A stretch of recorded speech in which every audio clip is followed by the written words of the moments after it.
का शिवलिंग कभी खंडित नहीं होता। मालूम है आपको? आपको मालूम है कि नहीं? रुद्राक्ष और शंकर का शिवलिंग कभी खंडित नहीं होता। टूट गया तो भी जोड़कर उसको रखा जाता। शंकर का शिवलिंग बीच में से टूट गया तो भी विसर्जन नहीं होता। शंकर का शिवलिंग तो भी पूज्य है।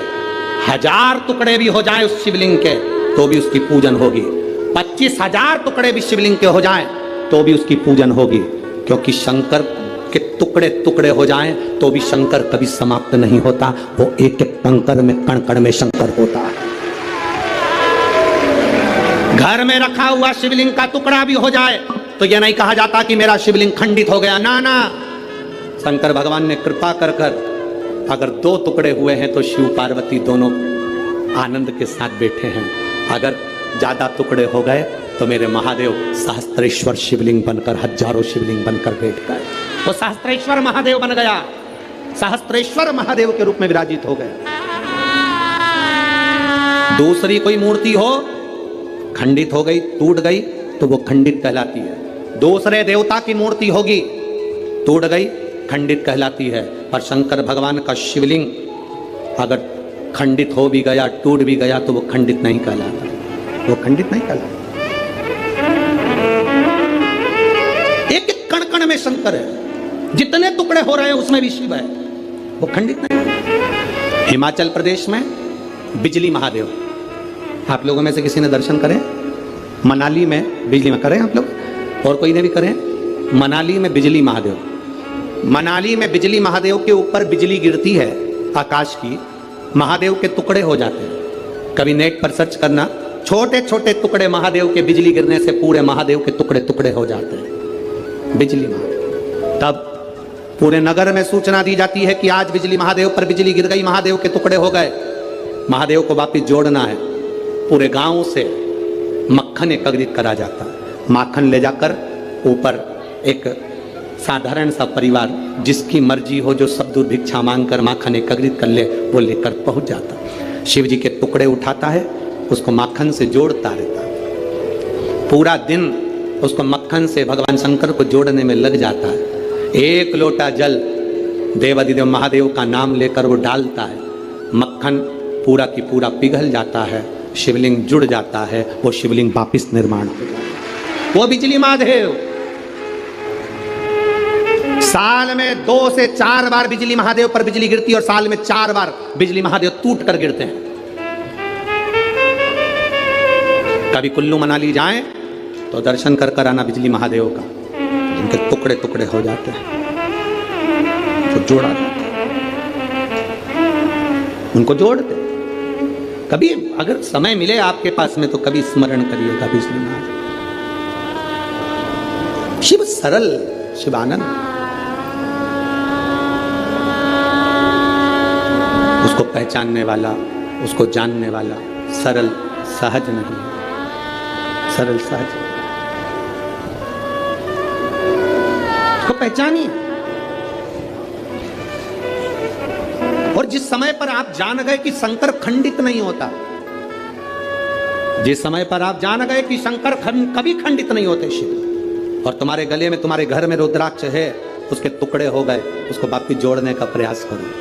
वापिस नहीं जुड़ता, उसको एक कपड़े में बांध कर रख लो। शिव शंकर का शिवलिंग और रुद्राक्ष कभी खंडित नहीं कहलाता। उसका फल उतना की उतना ही होता है। उसका फल उतना की उतना ही रहेगा, उसका बल उतना की उतना रहेगा। वो कभी खंडित नहीं, उसका बल उतना की उतना। इसलिए शंभो शरणे, उसका फल कभी समाप्त नहीं होता। रुद्राक्ष के 10 टुकड़े भी हो जाएं तो रुद्राक्ष का फल समाप्त नहीं होता। आप में से कई लोग ऐसे बैठे होंगे जिनके घर में रुद्राक्ष टूटा होगा, बिखरा होगा। उठाओ जरा हाथ, जिनके घर में अगर कभी रुद्राक्ष टूटा हुआ भी तो आपको महसूस कर रहा होगा आपने कि वो रुद्राक्ष टूट गया, बेकार हो गया, कोई काम का नहीं है। ना ना ना ना, शंकर भगवान की एक बेलपत्र, शिव की एक बेलपत्र जो शंकर जी पे समर्पित हो गई, समर्पित होने के बाद उठाने में टूट गई, खंडित हो गई। शिव जी पे चढ़ी थी, पूरी थी, पर जब चढ़ने के बाद बहुत सारी उठाई गई तो टूट गई, खंडित हो गई, टूट गई, खंडित हो गई। वो खंडित नहीं कहलाती। शिव जी पे चढ़ने के बाद जो बेलपत्र का अगर एक पत्ता भी तुमको मिला तो वो पूरी बेलपत्र कहलाती है, वो अधूरी नहीं कहलाती। शंकर भगवान पर चढ़ने के बाद अगर बेलपत्र का एक पत्ता भी तुमको मिला है तो वो खंडित नहीं, वो पूर्ण है, वो पूर्ण है।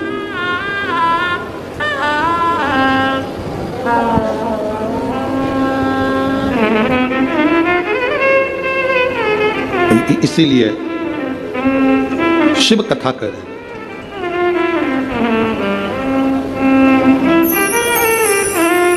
शिव महापुराण की कथा कर। नमूची तो एक रुद्राक्ष का मन का नमूची को मिला है, एक रुद्राक्ष का मन का। दैत्य है, असुर है, राक्षस है। अब वो विचार करने लगा कि ये रुद्राक्ष किसका है, मुझे मिला है। फिक्र और जिक्र, थोड़ा ध्यान देना, दो चीजें। क्या क्या? मुंह से बोलो। फिक्र और जिक्र। फिक्र, ज्यादा फिक्र करोगे, ज्यादा चिंता करोगे तो चिंता फिक्र तुम्हें तन्हाई दे देती है, एकांत दे देती है, तुम्हारी बुद्धि काम करना बंद कर देती है। ज्यादा फिक्र होती है तो व्यक्ति का बीपी ऊंचा नीचा हो जाता है, शुगर ऊपर नीचे हो जाती है और व्यक्ति चिंता में पड़कर कमरे में अकेला पड़ा रहता है। फिक्र चिंता देती है, फिक्र एकांत देता है, फिक्र तन्हाई देती है, फिक्र तन्हाई देती है। फिक्र तुम्हें अकेले कमरे में पटक देगा। और जिक्र, जिस समय पर तुम्हारे को फिक्र होने लगे तब महादेव की जिक्र करना प्रारंभ कर दो, उसकी चर्चा करना प्रारंभ कर दो, तन्हाई मिट जाती है। तन्हाई मिट जाएगी अगर शंकर की चर्चा करोगे, शंकर की जिक्र करोगे, शंकर की भक्ति करोगे। ढोलक, शिव की चर्चा कर रहे हो अगर, शंकर की अगर चर्चा करो।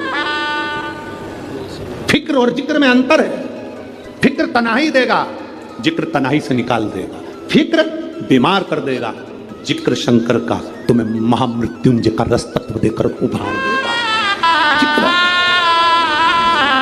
आज सबसे बड़ी अगर कुछ बहुत बड़ा अगर टेंशन है ना लोगों को, लोग आज के समय में, अब यहाँ पर बहुत सारे लोग बैठे हैं, हम बात कहेंगे तो लोगों को लगेगा गुरुजी ऐसा बोल देते हैं, पर आज प्रत्येक समाज के व्यक्ति को अपनी अपनी समाज की फिक्र है। जाति में आज के व्यक्ति को बांट दिया गया है।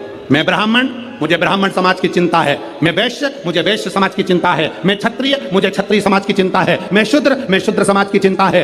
हर व्यक्ति ने आज के समय को जाति में लोगों ने बांट दिया।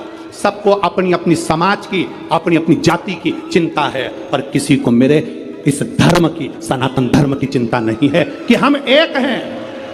ये ब्राह्मण या क्षत्रिय या वैश्य या शूद्र हम बांट रहे हैं। अगर तुम्हें फिक्र होना चाहिए तो अपने सनातन धर्म की, अपने धर्म की होना चाहिए। एक के लिए नहीं, हमें सबके लिए जीना है। सर्वे भवन्तु सुखिनः का ये पाठ हमने पढ़ा है कि कान में जो बोल कर जाता है, शिवजी नंदी पर बैठकर उस भक्त के दरवाजे पर उसका कल्याण करने के लिए प्रदोष के दिन, प्रदोष काल में पहुंचते। हर हर प्रदोष के दिन, प्रदोष काल में देवाधिदेव महादेव उस शंकर के भक्त के घर जाते हैं, जो भगवान नंदीश्वर के कान में कहकर जाता। नंदी के कान में जिसने कहा,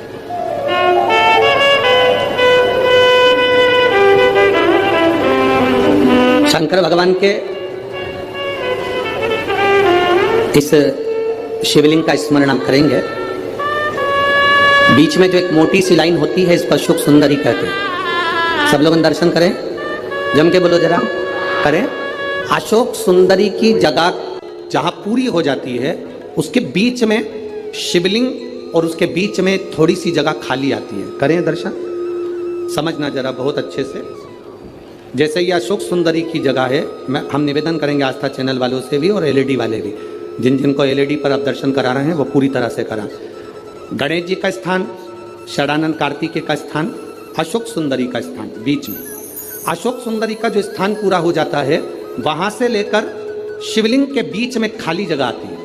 करें दर्शन आप लोगों ने, खाली जगह आती है।